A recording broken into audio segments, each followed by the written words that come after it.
Dios les bendiga a todos. Salude a las personas que tiene cerca. Dele la bienvenida. Conozca al que tenga cerca. Y si tenía tiempo que no lo veía, dígale: te extrañábamos. Qué alegría poder verles. Aprovecho de saludar a los que están conectados con nosotros a través de nuestro canal de YouTube. Muchas bendiciones. Qué bueno que nos acompañen siempre en nuestras transmisiones. Muchas bendiciones. Pueden tomar asiento, mis queridos amigos y hermanos. Sean todos bienvenidos a nuestra congregación, a la iglesia Ancla de Vida. ¿Cuántos dicen amén? ¿Y cuántos estamos anclados en Cristo Jesús? Amén. Denle el aplauso bien fuerte al Señor.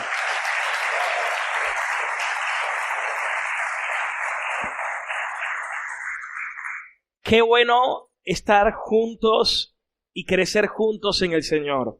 Hoy quiero comenzar una serie, aprovechando que estamos iniciando el mes de febrero. Queremos comenzar la segunda serie del año. Y esta serie es mi mayor deseo, mi mayor anhelo, que se haga una verdad en tu vida. Que la enseñanza que vamos a estar compartiendo en cada una de estas semanas sea Dios hablándote e iluminando cada día más tu entendimiento para entenderlo.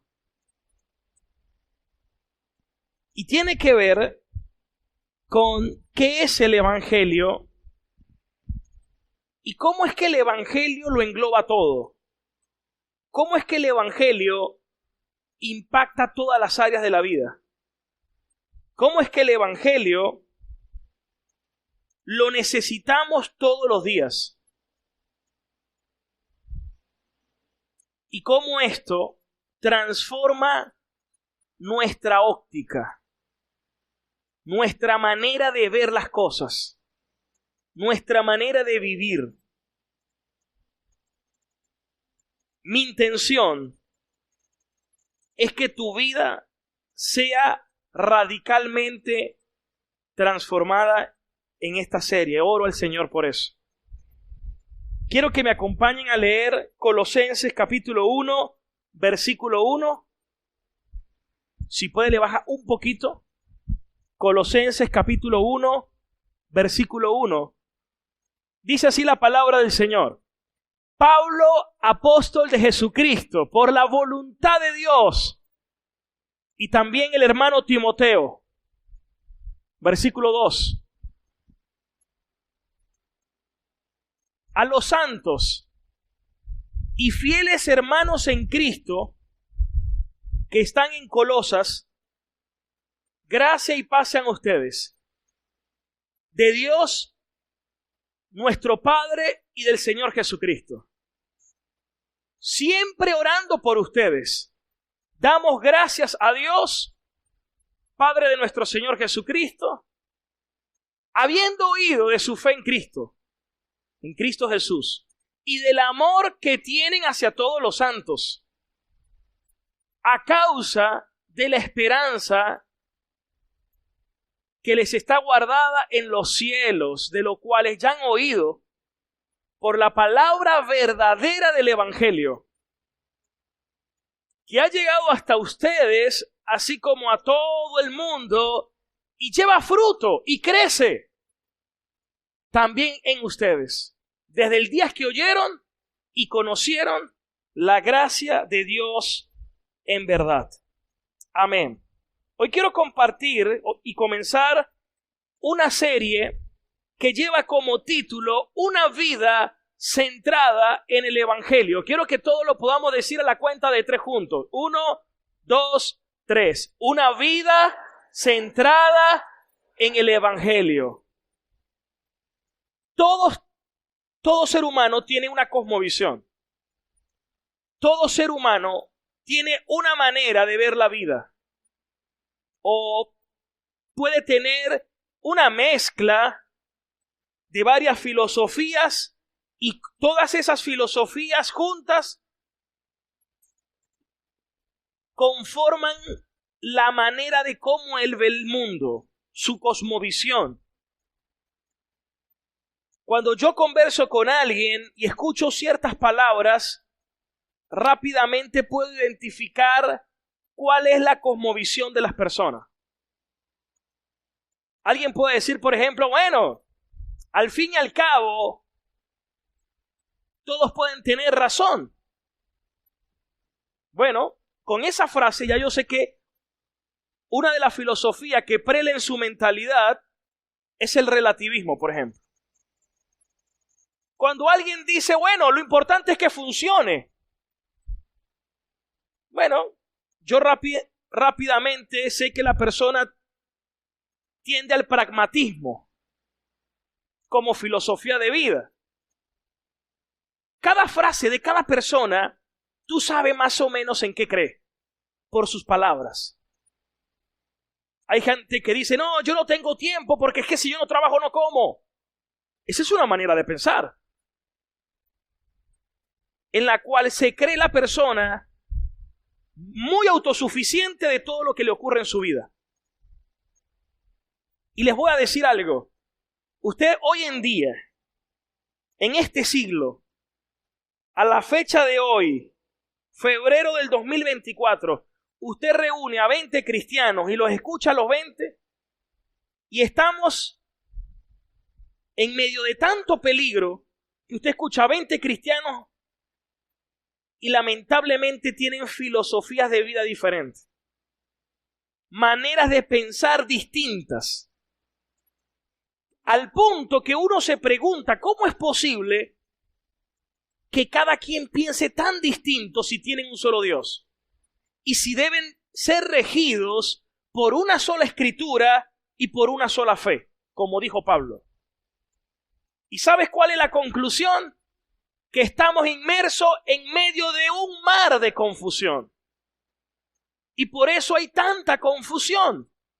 Y eso hace que no se pongan de acuerdo, lo cual es un estado de locura que estamos viviendo. Ahora, yo quiero que hoy definamos a la luz de la Biblia lo que es el Evangelio. Y con esta serie, que tú puedas construir, según la Escritura, una forma de vivir centrada en el Señor, centrada en Dios, centrada en Cristo. ¿Cuántos pueden decir amén? Uno de mis predicadores favoritos murió o partió con Dios, mejor dicho, el año pasado. Se llamó Tim Keller. Él dijo lo siguiente: el Evangelio no solamente es el ABC de la vida cristiana. El Evangelio es desde la A hasta la Z. En otras palabras, el Evangelio no solamente es la puerta, el comienzo, lo primerito. El Evangelio lo abarca todo. Hay gente que usted habla con ellos y dicen, sí, yo conozco el Evangelio. Yo conocí el Evangelio hace 10 años. Sí, yo sé que es el Evangelio, yo comprendí el Evangelio. Cuando alguien da ese tipo de respuesta, déjeme decirle que esa respuesta es muy reduccionista, demasiado minimalista.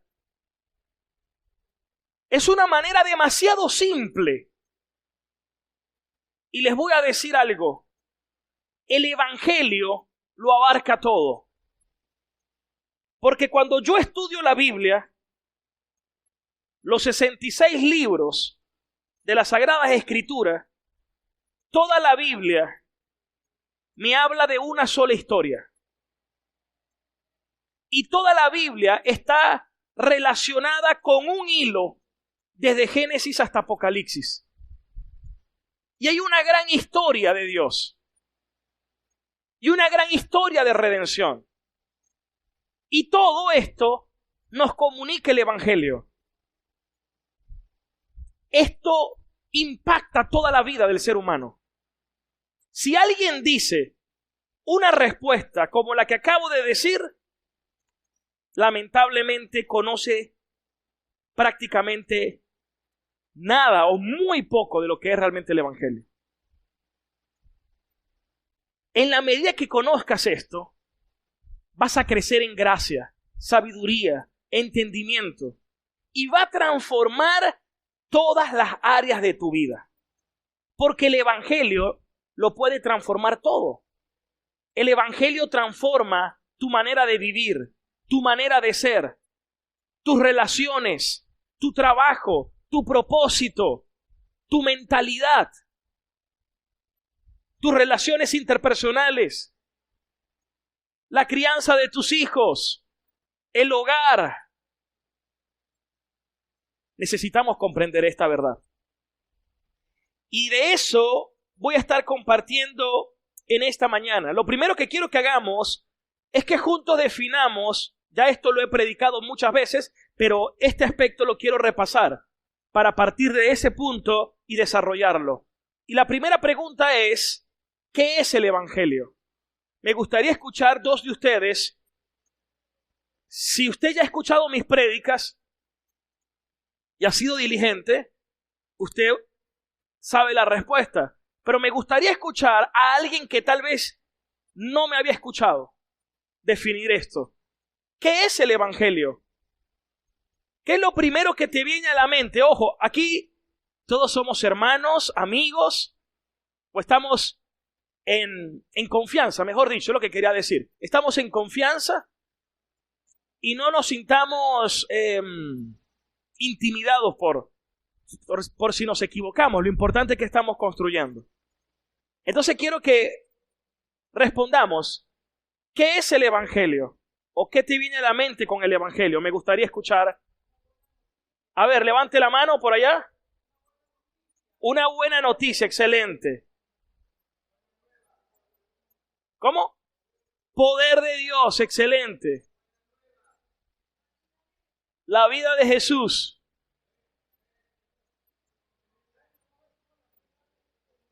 El mensaje del Señor. Excelente. ¿Iba a decir algo, Tamaira? Amén. Buenas nuevas. No, ya ustedes ya perdieron la pena, ya.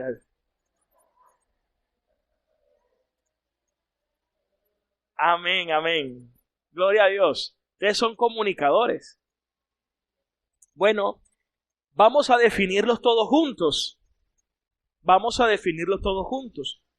Como bien lo dijeron, el Evangelio son las buenas nuevas.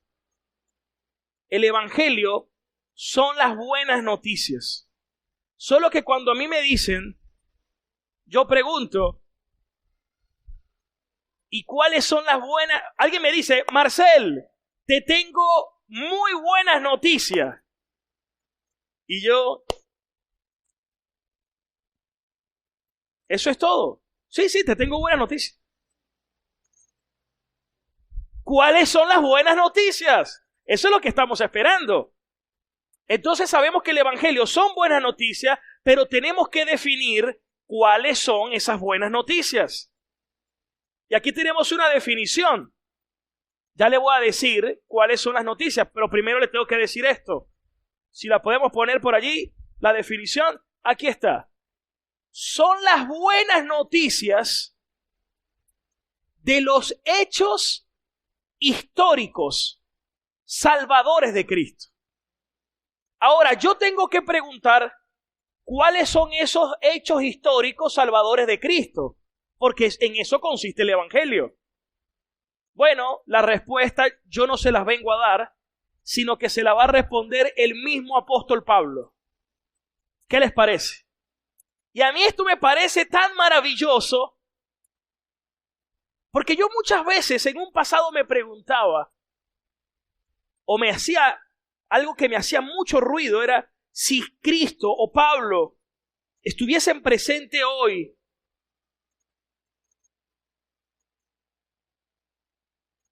¿qué enseñarían y cómo en este caso Pablo, cómo rechazaría y atacaría toda la falsedad que muchas veces se enseña hoy. Por eso, quien les va a responder esto no soy yo, es Pablo. Y quiero que me acompañen a 1 Corintios 15, versículo 1, porque ahí aparecen cuáles son esos hechos históricos salvadores de Cristo. Pablo dice así, imagínense que Pablo está hoy respondiendo y dice: hoy les declaro, hermanos, el Evangelio. Les voy a definir qué es el Evangelio, que yo mismo les he predicado. Tenemos que todos manejar esto, el cual ustedes recibieron y en el cual ustedes también perseveran en la fe. Por el cual asimismo, si ustedes retienen esto que les he predicado, ustedes son salvos. Porque si no, han creído en vano. Es decir, este mensaje tenemos que retenerlo en nuestro corazón. Versículo 3, aquí viene la definición. Porque yo primeramente les he enseñado lo que yo también recibí. 2 puntos. Aquí está lo que es el Evangelio. Las buenas noticias de los hechos históricos. ¿Cuáles son esos hechos? Estos hechos que ocurrieron hace 2000 años. Que Dios, siendo Dios, se hizo hombre, vivió una vida perfecta y tomó mi lugar muriendo por nuestros pecados. ¿Cuántos dicen amén? Conforme a las Escrituras lo dice. Versículo 4. Y que fue sepultado mi Señor Jesucristo y que resucitó al tercer día conforme lo dicen las Escrituras. Eso es el Evangelio. El Evangelio son las buenas noticias de los hechos históricos porque ocurrieron hace 2000 años, marcó la historia de la humanidad, y no solamente eso, sino que me salvó al morir por mis pecados, al ser sepultado y al resucitar el tercer día para darme vida eterna. ¿Para cuántos es esta palabra, hermanos? Ahora, a lo mejor alguien dice, bueno, sí, es verdad. Cristo murió por mis pecados, fue sepultado y resucitó. Y puede que todavía en su mente lo siga viendo de una forma muy reducida. Quiero explicar un poquito más. En primer lugar, les dije que toda la Biblia es una sola historia. Y comenzó, para nuestra comprensión, desde Génesis. Y en Génesis capítulo 1 y capítulo 2 me habla de los orígenes. Es más, hasta el capítulo 11 me dice todos los orígenes de la tierra. Y luego desde el capítulo 12 en adelante me habla desde Abraham hasta la conformación de Israel como nación. Pero aquí viene un punto. Para mí uno de los versículos más extraordinarios de la Biblia es Génesis 1:1. En el principio, Dios. Antes de que Dios creara la tierra, Él era Dios. El Dios infinito, el Dios eterno, el Dios supremo, el Dios soberano, el Dios glorioso, inmutable. Hace como 2 años y medio estaba en mi oficina. Estaba solo. No había más nadie. Y duré horas llorando y llorando y llorando delante del Señor. Tenía una carga muy grande en mí. Un peso muy grande. Porque ya tenía varios años pastoreando. Pero ahora Dios me estaba iluminando lo que ya aquí está revelado. No es que me está revelando algo nuevo. Eso ya está allí. Lo que me hacía ahora era comprenderlo. Y yo sentí una carga tan grande porque era como decir, Sigo pastoreando como vengo haciéndolo. Pero ¿cómo hago eso si ahora estoy comprendiendo cosas que antes no había entendido y que lo cambia y lo determina todo? Me va a tocar levantarme y decirle a la iglesia: me equivoqué muchas veces. Perdónenme. No era así como yo pensaba. Y no solamente eso, sino todo lo que eso me iba a generar delante de muchas personas. Era muy difícil. Pero hubo algo que al final me terminó de convencer. Y fue hasta como una estrategia para mí. Había escuchado un testimonio de una hermana de otro país, que cuando ella comenzó a comprender la verdad de la palabra, ella lloró tanto y dijo: ¿cómo es posible que nadie jamás me había predicado esto? ¿Cómo es posible que tengo 10 años, 15 años en una iglesia y no conozco a Dios? Si alguien tiene tantos años en el cristianismo, ¿cómo es que no conoce a Dios? ¿Cómo es que no sabe quién es Dios? Entonces, ¿qué es lo que estamos enseñando? Y esta hermana lloraba porque quien le predicaba no le compartía acerca de Dios. Y yo me comprometí en algo y dije: Señor, me arrepiento y voy a comenzar a enseñarle a la iglesia desde allí. ¿Quién es Dios? Eso dentro de la teología se llama la teología propia. Es decir, conocer los atributos de Dios,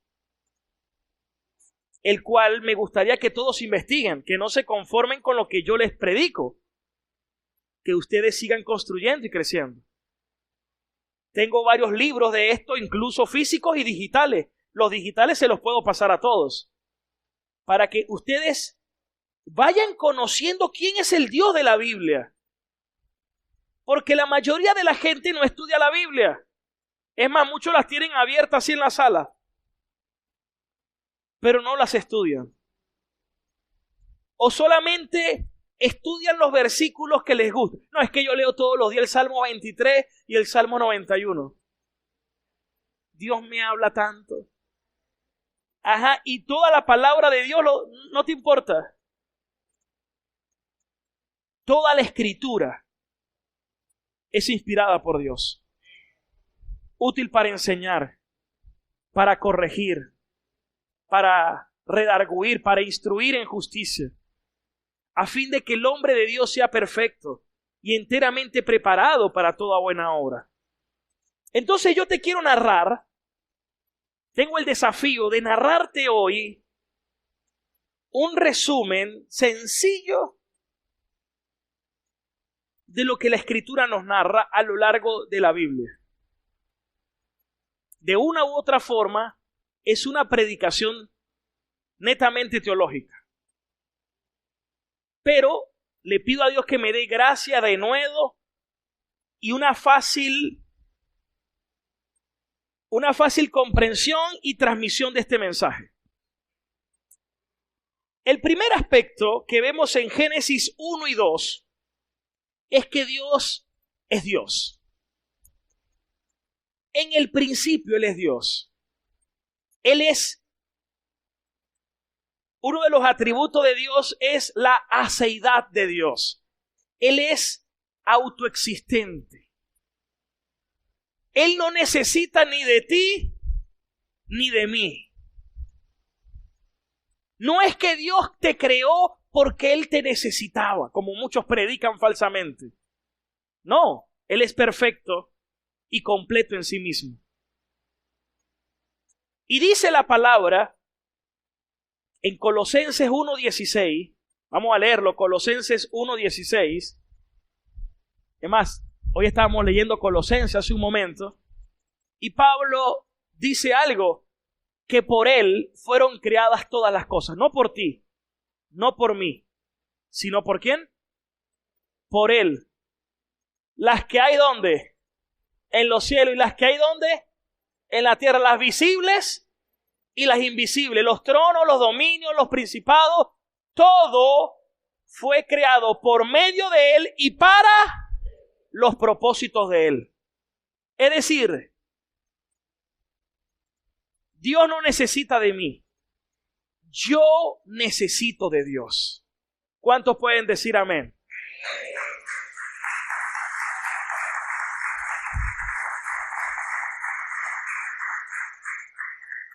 Esto tiene que ya ir cambiando nuestra cosmovisión. ¿Por qué vienes a la iglesia? Bueno, porque Dios quiere que yo vaya. Escucha, está bien que tú vengas y te congregues porque eso agrade a Dios. Pero tiene que haber un reconocimiento que Dios no necesita de ti. Hay gente que viene a la iglesia y se duerme. Se distrae.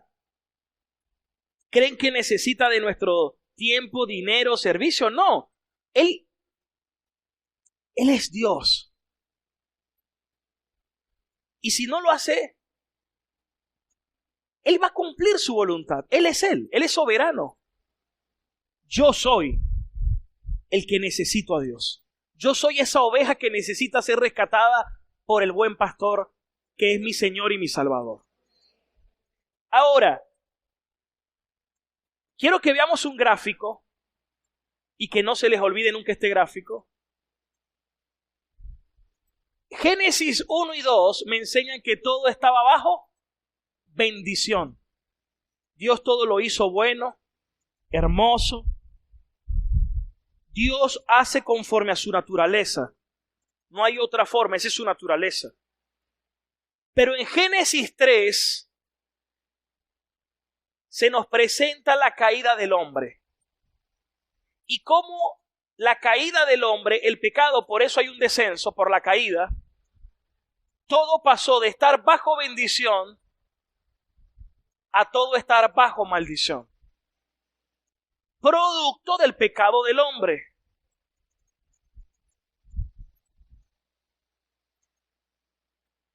Dios da una promesa o dos promesas. Ojo, todo esto de igual forma está dentro del decreto y el pensamiento de Dios, que todo lo sabe y que todo lo conoce. Él es omnisciente. Nada se escapa de su entendimiento. Dios todo lo hizo para su gloria. Romanos 11:36. Y Él va a cumplir eso. Él va a manifestar su gloria. Pero cuando todo estaba bajo maldición, Dios dos promesas que juntas conforman la promesa del Evangelio. Desde Génesis, toda la Escritura me lo dice. Y lo consigo en Génesis 3:15. ¿Se acuerda cuando Eva peca, Adán peca? Dios le da una promesa cuando le habla a la serpiente. Le dice: yo pondré enemistad entre ti y la mujer, entre tu simiente y la simiente suya. Esta te herirá en la cabeza y tú le herirás en el calcañar. En otras palabras, de la mujer vendrá un descendiente que te aplastará mortalmente sobre tu cabeza. Ya había una promesa desde Génesis de que Dios iba a enviar a nuestro Salvador para nuestra redención. Pero iba a tener un costo. Ese costo era el calcañar. Ese costo era la cruz. Aquí vemos la primera parte de la promesa y hay una segunda parte que está en Génesis 22:18, que Dios se la hace a Abraham. Y mira lo que le dice Dios a Abraham: en tu simiente, Abraham, serán benditas todas las naciones de la tierra, todas las familias de la tierra, entre los cuales entramos nosotros por la gracia y misericordia de Dios. ¿Cuánto le dan la gloria a Dios en esta mañana?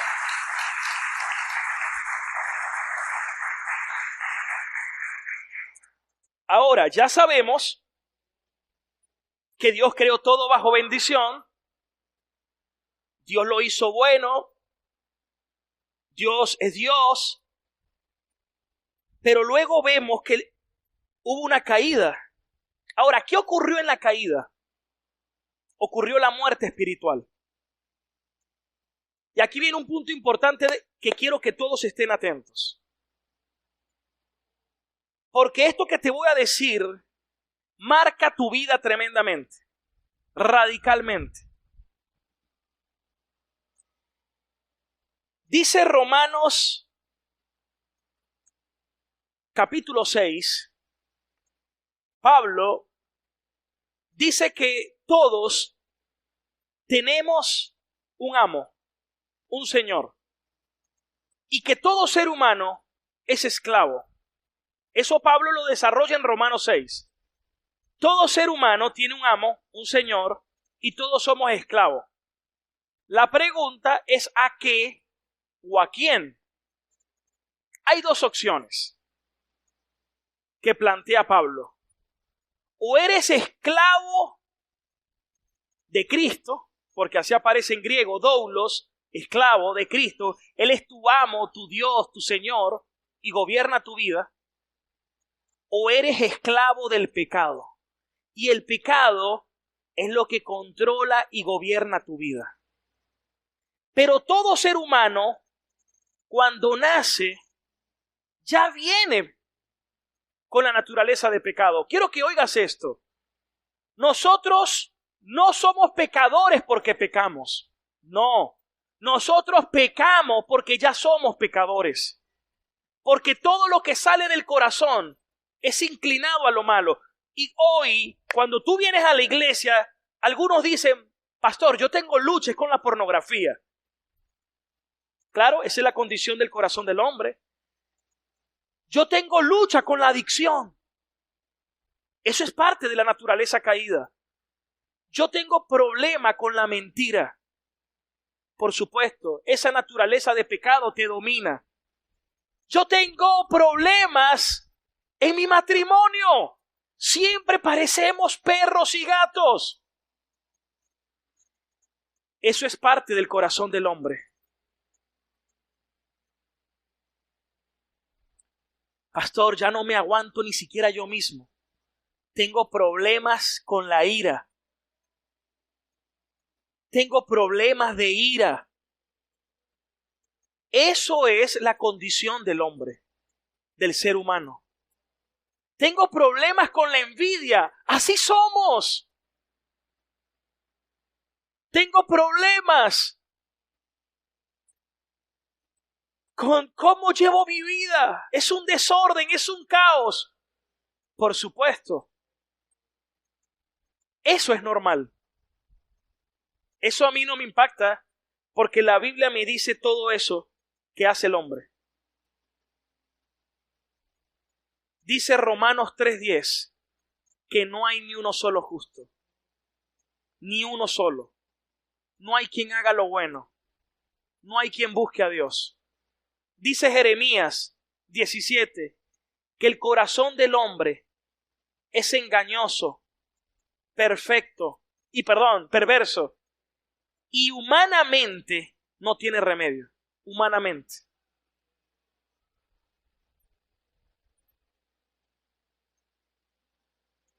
Nosotros pecamos no solamente con actos, pecamos con nuestros pensamientos. Pecamos con nuestras intenciones. Pecamos con las motivaciones que tenemos en el corazón. Así somos. El mayor problema no está afuera. Mi mayor problema está dentro de mí, mi propio corazón. ¿Cuántas veces hiciste algo que después dijiste, estoy loco? ¿cómo es que actué así? ¿Cómo es que actúo tan mal? ¿Cómo es que yo puedo hacerle daño a otros? Ese es tu propio corazón. Y el pecado que te gobierna, que te esclaviza, que te domina y que hace lo que el pecado quiere que tú hagas. Cristo hasta ese momento no es tu Señor. Tu Señor, si todavía estás en esa condición que te domina y esclaviza, es el pecado, y es lo que plantea Pablo en Romanos 6. Yo necesito un libertador. Y Jesús lo dijo, Juan capítulo 8, versículo 31. Quiero que todos lo leamos a continuación. Todos atentos. Jesús dijo a los judíos que habían creído en Él: si ustedes permanecieran en mi palabra, seremos verdaderamente ¿qué? Dígalo fuerte que se oiga. Mis discípulos. Versículo 32. Y conocerán la verdad, y la verdad los hará libres. Ahora, ¿libres de qué?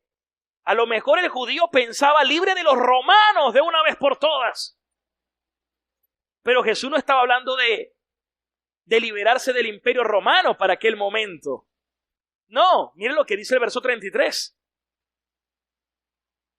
Nosotros somos linaje de Abraham. Jamás hemos sido esclavos de nadie. ¿Cómo es que tú dices que seremos libres? Y Jesús le dice: todo aquel que hace pecado es un esclavo de su propio pecado. Necesitamos ser libres, hermanos. Y esa libertad solamente nos la puede dar nuestro Señor Jesucristo. Y es lo que Pablo plantea en Romanos 6. O eres gobernado por Cristo o eres gobernado por el pecado. ¿Cuántos reconocen que necesitan a Cristo que los libere del yugo de la esclavitud del pecado? Y que desde ahora, por nuestra propia condición, necesitamos que alguien gobierne nuestra vida. Y ese alguien solamente debe ser el Dios soberano, creador y redentor, llamado Jesucristo. ¿Cuántos pueden decir amén a eso? Denle la gloria y el aplauso fuerte a Cristo Jesús. ¡Aleluya! ¿Cuántos reconocen que necesitan la libertad en Cristo? ¡Claro! ¡Yo lo necesito! Y no un solo día. Porque la gente cree que el evangelio nada más es el ABC. No, todos los días. Porque todos los días lucho con mi propio carácter.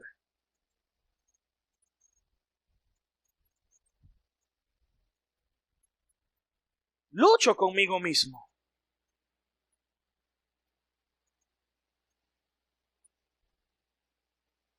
Estaba llegando ahora temprano al servicio. Me estaba estacionando. Pasó un hermano como medio descuidado. Casi me raya el vehículo. Y yo intervengo y le hago seña a un servidor como que: hermano, pendiente. Pero el énfasis con que lo hice, ya había cierta molestia en mi corazón. Pero como necesito la gracia todos los días, llamé al hermano y le pedí perdón. Porque yo necesito todos los días ser transformado por la obra del Espíritu Santo que mora en mí, que me redarguye, que me hace entender y comprender. Mientras tenga este cuerpo, todos los días debo crecer en santidad, en dominio propio, en mansedumbre, en amor, en paciencia. ¿Cuánto necesitan crecer en el Señor? Necesitamos la gracia todos los días. La pasada cuando creí, la presente todos los días y la futura cuando se ha transformado con un nuevo cuerpo. Por eso qué importante es ser parte de la iglesia. Porque en la iglesia vamos a ser enseñados, corregidos, formados. Que si tú solamente estás en tu casa, ¿cómo creces, hermano? ¿Quién te enseña? ¿Quién te corrige? Ahora, el pecado no solo te esclaviza. Pero ve, ¿qué hay que hacer? Reconocer, arrepentirme, pedir perdón y seguir creciendo. El pecado trae condenación. Mira lo que dice Juan 3:35. Por ejemplo, Juan capítulo 3, versículo 35. Mira lo que dice la Escritura. El Padre ama al Hijo y todas las cosas las ha entregado en su mano. ¿En la mano de quién? Del Hijo, amén. Versículo 36. El que cree en el Hijo tiene, pero el que rehúsa creer en el Hijo no verá la vida, sino que la ira de Dios está sobre él. Ese es un atributo de Dios, la ira de Dios. No, pastor, hábleme más bien del amor. No me hable de la ira. No, tenemos que conocer a Dios, porque hasta su ira también es santa. Dios es tan bueno, tan bueno, tan bueno, que no puede ser indiferente al pecado. Tiene que castigarlo. Si Dios no fuera tan bueno, medianamente bueno, Él puede tolerar el pecado y puede hacerse como que no pasó nada. Pero si Dios es bueno, bueno, tiene que ser justo, tiene que ser santo y tiene que castigar la maldad. Mira lo que dice Nahum capítulo 1, versículo 2. Jehová es Dios celoso. Este es otro atributo de Dios. ¿Tú sabías que Dios es celoso? Solo que no son los celos que a veces tenía tu esposo o tú. No los confundas, ojo. Porque no es, ese celo viene de una naturaleza pecaminosa. Rabia, envidia, desconfianza, egoísmo. No así la naturaleza de Dios, pero sí es celoso. Es decir, que hay un celo que es bueno y legítimo, que cuida lo que le pertenece. Dios es celoso. Pero aquí hay otro atributo. Dios es vengador. ¿Cuántos sabían que Dios es vengador? No, pastor, yo ni sabía. Bueno, aquí lo dice la palabra y dice, y lleno de indignación, que se venga de sus adversarios y guarda enojo para sus enemigos, porque es justo y perfecto. Versículo 3. Jehová es tardo para la ira y grande en poder, y no tendrá por inocente al que es culpable. Jehová marcha en la tempestad y el torbellino, y las nubes son el polvo de sus pies. Imagínense lo magnífico que es nuestro Dios. Ahora, aquí viene un punto importante. Es que Dios castiga al pecador y al pecado. En mi caso, yo fui juzgado. El Señor me castigó, solo que en la persona de Cristo. Hace 2000 años, cuando Cristo llevó mis pecados, mi rebelión, mi transgresión, por mis pecados pasados, presentes y futuros. Cristo pagó el precio de mi maldad, lo llevó sobre sí mismo. Mi enfermedad, llamado pecado, lo llevó sobre su cuerpo. Y en su llaga yo fui sanado de la enfermedad del pecado. Y fui libre en Cristo Jesús. Gloria a Dios. Pero esa promesa no es mía solamente. Es para todo aquel que cree en el Hijo como su Señor, como su Salvador, que murió por tus pecados, que fue sepultado y que resucitó para tu justificación delante de Dios. ¿Cuántos dicen amén? Damos gloria a Dios en esta hora.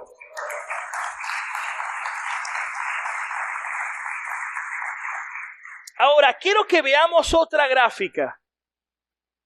Y esta gráfica quiero pedirte que nunca la olvides el resto de tu vida. Porque esta gráfica debes tenerla presente el resto de tu vida. Esta gráfica me dice, primero comienza con una línea que aquí le llamamos la línea del tiempo. Es mi vida en ignorancia y desconocimiento. Hasta que llega el punto del vértice, que es el momento de mi conversión. Cuando el Señor se me revela, experimento un genuino arrepentimiento gracias a eso y creo al mensaje del Evangelio y recibo de su Espíritu el nuevo nacimiento, la conversión. A partir de allí, mi conocimiento y entendimiento es como esa cruz pequeña. Es decir, ya tengo una comprensión de Cristo, de lo que Cristo hizo, y he creído. Pero Pablo dijo algo hermoso. Quiero que volvamos a Colosenses 1:6. Pablo dijo, desde el 5, voy a empezar desde el 5, disculpa. Dice, ya no, ustedes han oído por la palabra verdadera del Evangelio, versículo 6, que ha llegado hasta ustedes esta verdad del Evangelio, así como se está propagando por todo el mundo. Y este mensaje que han recibido lleva fruto y crece. ¿Cómo es que Pablo dice que el Evangelio produce fruto y crece? ¿Cómo es que crece? ¿Por qué no es creí ya? No, ¿cómo es que crece? Y dice, y crece desde el día que ustedes oyeron y conocieron la gracia de Dios. ¿Cómo crece? Volvamos al gráfico. Crece como crece esa cruz. ¿Y por qué crece esa cruz? Porque en la parte superior dice, mi conciencia creciente en cuanto a la santidad de Dios. Y al mismo tiempo, mi conciencia creciente de cuál es mi naturaleza pecaminosa. Entonces, cuando yo leo la Biblia y sigo descubriendo quién es Dios, y al mismo tiempo me doy cuenta de mi comprensión de mi propia naturaleza, hace que mi comprensión de la cruz todos los días crece. Y todos los días me asombro profundamente de cómo un Dios tan grande, tan sublime, me amó en mi condición de muerte. Eso me hace que todos los días yo le ame más. No necesito esconderlo, no necesito decir que me equivoco, que peco. Y obviamente todos los días crezco en santidad, todos los días crezco en amor, en paciencia, porque gracias a la obra del Espíritu en mí, pero todos los días veo dos cosas. Que necesito tanto a Dios porque todos los días me doy cuenta de mi condición y de cuánto necesito un Salvador. Y todos los días me doy cuenta de cómo su gracia es tan grande y maravillosa en mí, en la medida que sigo conociéndole. Eso hace que cada vez la cruz se haga más grande en mi vida. ¿Y sabes qué representa eso? Que eso hace que mi amor por Cristo cada día sea más grande. Que mi dependencia por Cristo cada día se hace mayor. Que mi regocijo por la cruz es cada día mayor. Hoy amo más a Cristo que cuando lo conocí Hace 17 años que mi amor por Cristo crece cada día más, porque me doy cuenta de cuánto lo necesito y cuánto necesito de su gracia todos los días. Y ese conocimiento, en la medida que crece, va a impactar todo. ¿Por qué?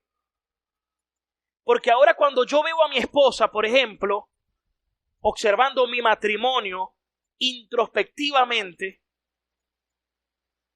puedo ver mi matrimonio como dos pecadores o dos personas imperfectas unidos por un ser perfecto que es Dios. Yo cometo errores todos los días, ella comete errores todos los días. Ojo, yo no quiero cometer error. Yo quiero ser amable siempre, dulce siempre, pero a veces ando medio agrio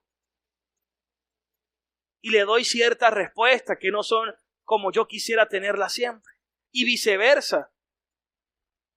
Pero como nuestra comprensión del Evangelio se hace más grande, nos amamos más y tenemos misericordia más el uno por el otro. ¿Cuánto me están captando la idea? Gloria a Dios. Lo mismo para los hijos. ¿Cómo voy a criar a mis hijos solo con firmeza y eso? Está bien disciplinarlos e instruirlos, pero cada día lo hago con mayor gracia, con mayor comprensión del perdón. ¿Cómo puedo tratar a mis vecinos? Con más misericordia. ¿Cómo estoy viviendo la vida? ¿Estoy afanado en construir una casa más grande, un carro más grande? Porque estoy construyendo mi mini reino más grande. ¿O estoy viviendo para aquel que cada día se hace más grande en mí?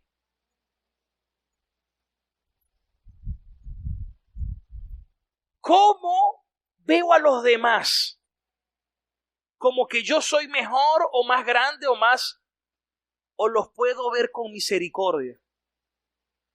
En la medida que la gracia crece, en la medida que mi comprensión del Evangelio crece, por conocer más a Dios y conocer más mi condición, me hace amar más a Dios y admirarlo más. No como que, hey, miren cómo yo hago esto, cómo yo hago aquello. No, cada día me doy cuenta más que todo es por su gracia. Que yo no soy mejor que nadie, todos necesitamos gracia. ¿Cómo pensaba el judío? ¿Cómo el judío o el hebreo miraba a los gentiles? Le voy a decir como dijo Pedro cuando llegó a la casa de Cornelio. Buenas, estoy aquí, pero les digo algo. No se imaginan cuán abominable es para un judío estar con un gentil. ¿Qué les parece ese saludo? Que usted invite a alguien para su casa y que cuando llega, buenas, no te imaginas cuán abominable es estar aquí con ustedes hoy. ¿Por qué? Porque se creían superiores. Pero en la medida que la gracia crece, Pedro ahora decía, ¿quién soy yo para llamar inmundo a quien ya Dios ha santificado? No es el mismo Pedro que acababa de decir, yo no te negaré. Ahora vemos un Pedro que está haciendo cada día, que está creciendo en una comprensión mayor de la gracia. Al punto que al final Pedro dijo, si quieren, crucifíquenme, pero por favor, volteen la cruz. No soy digno de morir como murió mi maestro. Ya no era el otro Pedro.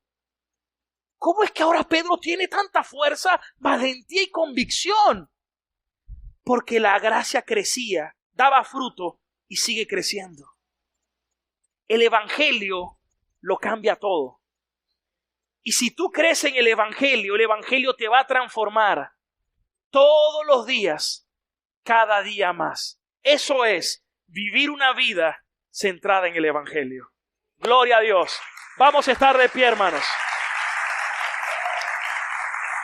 ¿Cuántos pueden decir gloria a Dios? A ver, ¿cuántos pueden decir Cristo vive? Amén. Oro para que cada día tus ojos se iluminen más. Oro para que cada día tu comprensión por la palabra crezca. Oro para que cada día ames más al Evangelio y al Señor. Oro para que cada día diga, necesito más de Cristo. Necesito más gracia. Es más, dice que donde abunda el pecado, sobreabunda la gracia. Necesitamos gracia. La gracia transforma. Ella no te va a dejar igual. Vamos a ser como la senda del justo, como la luz de la aurora, que va de aumento en aumento hasta que el día sea pleno. Como dijo Pablo en Filipenses 1:6, quien comenzó la buena obra en ustedes, él mismo la perfeccionará. ¿Cuántos están siendo perfeccionados por él? Yo te quiero motivar a que no dejes de congregarte. Todos necesitamos estar expuestos. No estoy diciendo que el que tú te congregues es el fin, no lo es. Alguien puede estar aquí sin ser de Cristo. En toda congregación hay una cuota de cizaña y de cabras. Pero les voy a decir algo. Mientras yo más me expongo a Dios y a su palabra, más puedo ser transformado también, porque la fe viene por el oír y el oír por su palabra. Porque si tú no estás aquí exponiéndote, puede que te estés exponiendo en otras cosas en este momento. Si no estuvieras aquí, ¿dónde estarías? Y muchas veces en cosas que más bien lo que hacen es arrastrarnos más hacia el mundo. Pero oro a Dios para que puedas conocer a Cristo. Y cuando tú conoces a Cristo y comienzas a crecer en su gracia, allí viene la poderosa transformación. Amén. Vamos a alabar a Cristo en esta hora.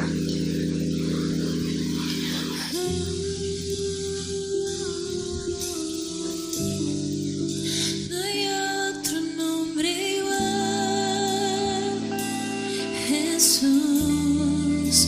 La muerte venciste, el velo partiste, la tumba vacía ahora está. Los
vencer.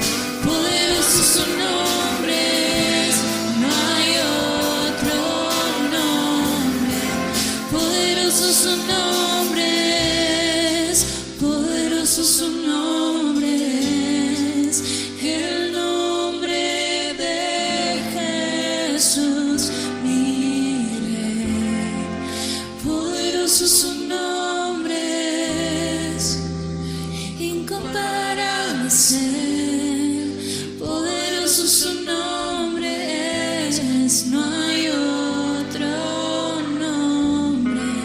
Poderoso su nombre, no hay otro nombre. Poderoso su nombre, no hay otro nombre. Quiero invitarte para que juntos oremos. Amado Dios, te damos gracias. Gracias por tu preciosa palabra. Gracias porque cada día permites que podamos conocerte.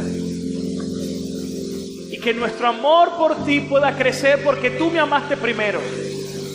Yo te puedo amar porque me amaste primero. Porque me diste vida cuando estaba muerto. Me hiciste entender y comprender. Demasiado sublime conocimiento, exagerado, tan precioso amor. No tengo palabras como expresarme ante tal hermosura y ante tal grandeza. Excede el conocimiento humano. Yo entiendo y reconozco que te necesito. Que necesito de ti, Señor, como mi Salvador. Me doy cuenta de mi condición. Y sé que solo tú nos puedes salvar. Oro por mis hermanos y mis amigos. Tú sabes cuáles son sus luchas, sus peleas. Pero tú puedes inclinar su corazón a ti.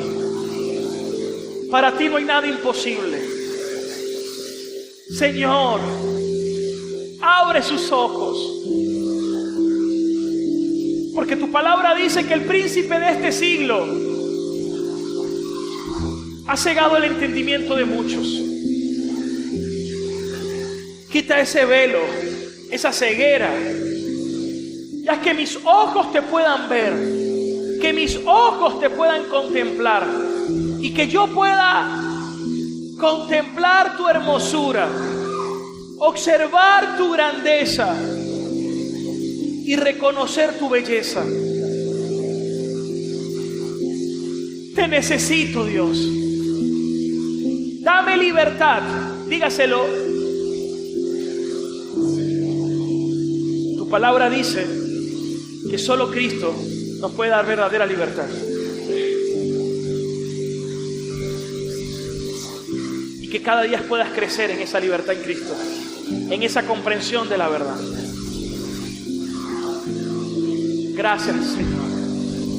Te amamos, te adoramos y que nuestro amor por ti sea mayor. Porque este es el propósito del hombre: glorificar a Dios y disfrutar de Él para siempre. Dígale: Señor, quiero glorificarte y quiero disfrutar de ti para siempre. Quiero amarte con toda mi alma, con toda mi mente, con todo mi corazón y con todas mis fuerzas. Gracias, Señor.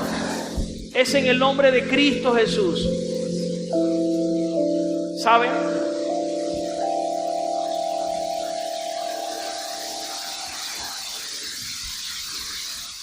Toda persona experimenta deseos.